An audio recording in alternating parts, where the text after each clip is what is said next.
Tole barattoota har'a waa'ee sirna wal hormaataa taasifna. Sirna wal hormaataa jechuun maal jechuudha? Barsiisaa gaaffii qabanaaf hin galle wal hormaata jechuun maal jechuudha? Wal hormaata jechuun bakka ofii buusuu jechuudha. Fakkeenyaaf namni tokko daa'ima isaa dhalchee bakka buusuu jechuudha.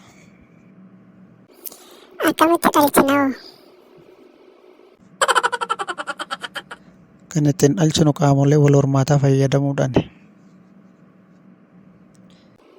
Qaamolee wal hormaataa eessatti argamu? Akkamitti fayyadamna? Eenyutu nuu kenne? Eessaaf hin hodhamne? Qaamolee wal hormaataa namni uumamaan argate kan argamus qaama keenya irratti. Kunis hin galle taanaan gadi gali. Tole barsiisaa, gadi galiin immoo maalidha? Innis qaama wal hormaataatti eessatti argamaa? Gadi galee jechuun arraba. Gadi galeedhaan asii arrabsee waan siin galleef. Kana jechuun danazii fi daddabii waan taateef. Barsiisaa, danazii fi daddabiin immoo qaamota wal hormaataa keessaa isaan tokko moo obbolaayyaan ta'aniif moo maali? Eessatti argaman isaan? Siyyoo sitti masiin galu moo maal jechuu keeti? Danazii fi daddabiin arraba. Arrabni kee hundeettaa jedhu. Barsiisaa, yeroo jettu arrabni keenya erga cite booda akka qaama wal hormaataatti tajaajila jechuudha.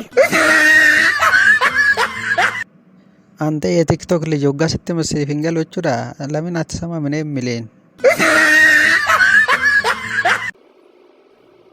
ቼር በጣም ይቅርታ አይገባኝም። ዋት ዘመኔን ከዛ ቀፎ ወል horማታ አይዲድንት ቤክ ኦፍ አማርኛ አላውቅም። አማርኛ ቲክቶክ እንዴት መጣ ወደ ቃማ ወል horማታ?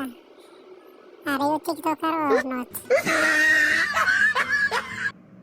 ደፊ ያመደሬና ግዴሲ በየት ሰሬ ልኩስኩስ የደደብ ልጅና የቲክቶክ ልጅ ውጣ ከክላሴ ለማፋ እንዳትገለበ ክላሴ ክያንሴኒ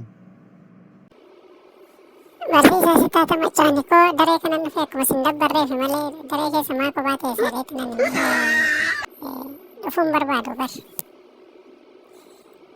Barsiisa waan hundaa fi yoo miti ufne baranna kutaattaan sa'aatii meeqatti dhufnu boru? nama akka keetii kana barsiisurraa qotee bulaa ta'uu wayyaa beeki. Deemi bayasi. Ani sin barsiisu lammaffaa xumurtee irra barnoota sin eebbisiisa.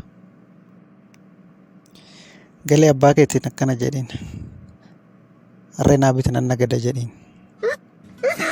Sirrii jette barsiisa. Amma lafoo dhufu abbaan koo harree naa bite ittiin mana barumsaa dhufa. Kanaafuu naa bitin jedha.